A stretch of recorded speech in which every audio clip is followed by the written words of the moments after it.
SSC 26 এর পোলাপান কি অবস্থা? কালকে কিন্তু ঢাকা ইউনিভার্সিটি তার অ্যাডমিশনের সার্কুলারটা দেয়নি অ্যাকচুয়ালি, বাট ডিসিশন বা নোটিশটা দিয়ে দিছে যে কবে থেকে তারা পরীক্ষা নিবে, কবে থেকে ক্লাস শুরু করবে, মোটামুটি সবকিছু বলে দিছে একবারে। তো আজকের ভিডিওতে আমরা ওইটা নিয়ে কথা বলবো যে তোমার কবে পরীক্ষা হবে, কবে নাগাদ রেজাল্ট দিবে, কোন ইউনিটের পরীক্ষা কবে, তোমার ন্যূনতম জিপিএ এর রিকোয়ারমেন্টটা কত, সবকিছু নিয়ে আমরা কথাবার্তা বলবো। সো আমি সোহানুর রহমান, কথাবার্তা না বাড়ায় শুরু করি। সো প্রথমত বলা হয়েছে যে আবেদন শুরু হইতেছে তোমার 11 নভেম্বর। ঠিক আছে, 11 নভেম্বর থেকে আমার ভর্তির আবেদনটা শুরু হবে, যেটা 25 নভেম্বর রাত 11টা 59 পর্যন্ত চলবে। সো এর মধ্যে তুমি আবেদন করতে পারবা। এখন আবেদনের ফি নর্মালি গত বছরও যেটা হয়েছে 1000 টাকা হয়। যে কোনো ইউনিটে তুমি অ্যাপ্লাই করতে চাও 1000 টাকা। আচ্ছা, এখন পরীক্ষা কবে হবে?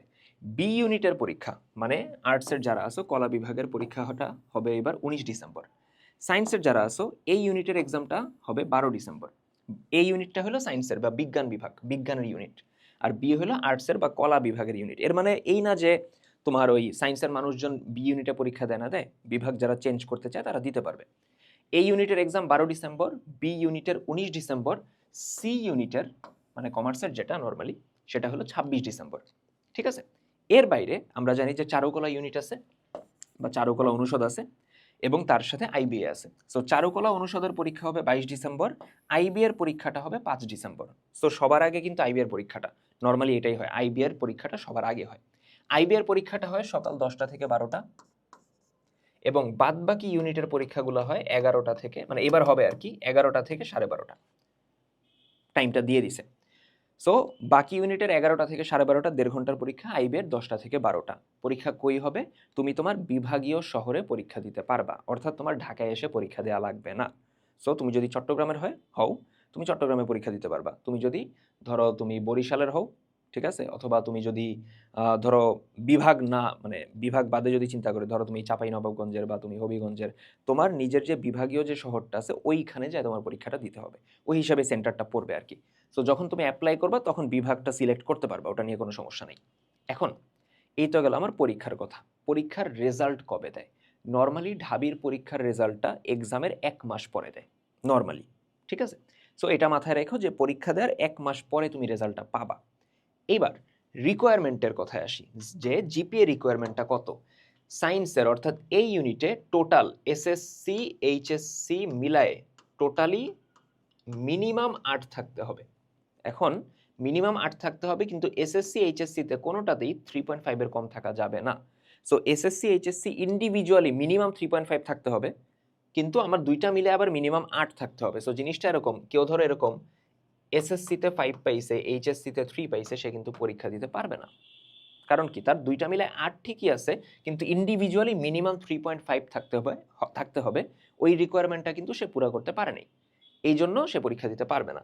সো কেউ যদি এরকম 4.5 3.5 পায়, সো সে কিন্তু পরীক্ষা দিতে পারবে। তার মিনিমাম 3.5 আছে দুইটাতেই এবং দুইটা মিলায় 8 আছে।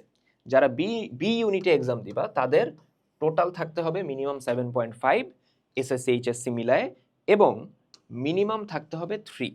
এসএসসি এইচএসসিতে মিনিমাম 3 করে থাকতে হবে। যারা সি ইউনিটে পরীক্ষা দিবা তাদের থাকতে হবে দুইটা মিলায় টোটালে 7.5 এসএসসি এইচএসসি মিলায়, এবং মিনিমাম থাকতে হবে 3.0। বুঝাইতে পারছি?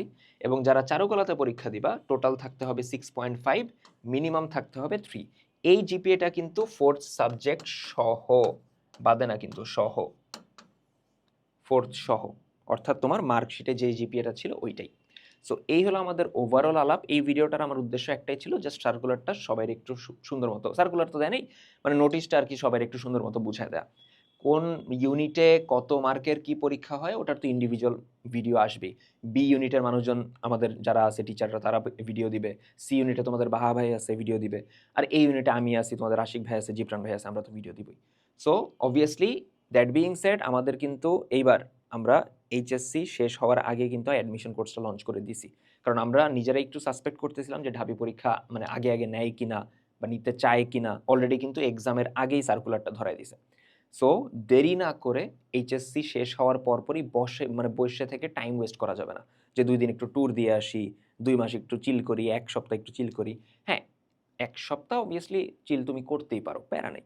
বাট তারপর কিন্তু আমার পড়ালেখায় আবার ব্যাক আসতে হবে। সো পরবর্তী ভিডিওতে দেখা হইতেছে। তার আগ পর্যন্ত পড়াশোনা করতে থাকি। আল্লাহ হাফেজ।